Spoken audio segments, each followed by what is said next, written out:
जय जगन्नाथ सांग मैंने आज आसतु बनैबा छोले मसाले। आज बाबूंकर इच्छा होता छोले खावाई से बनई दूची। आपण मैंने भी आसतु देखिए केमती मु बनाऊँगी। प्रथम आम छोले को गोटे जगार 6-7 घंटा पूर्व बतरी देथिबा। से बतरी जाइथिबा छोले को प्रथम आम 5-6 सीटी मारी सिझेदेवा। तापर आम कौन करवा कड़े तेल पकई आलू काटिकी फास्ट रखी तापर आम ताकू ना आलू को छाणीदेवा। अल्प बेसी छाणा दरकार ना अल्प छाणीदेवा। भल से आलू छाणीगला बाहर करदेवा। तापर आम कौन मसला प्रिपेयर करवा। आग तेल पकेबा तापर टिके चीनी पकेबा तापर आम टिके तापर किसी तेजपत्र पकेदेवा।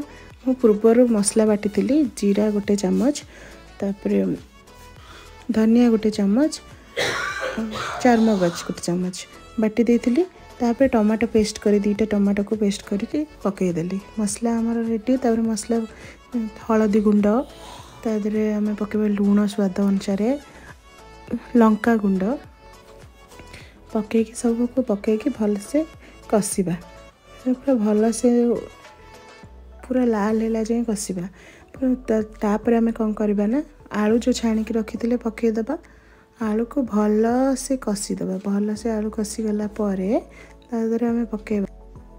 देखो ये पूरा भल से आलू कषिगला आम पूरा लाल है तेल भी बाहरी गला मसलू।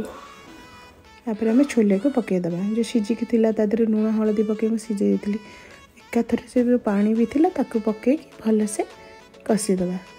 पानी बेसी दरकार नहीं अल्प पानी देवे। छोले मसला ना रुटी रे खाई पारिबे। से आम पराठा रुटी जहाँ भी खाई पारिबे। देखंतु केमती छोले मसला देखाला हो गलानी आमर। तापर पूरी सांगरे छोले मसाला।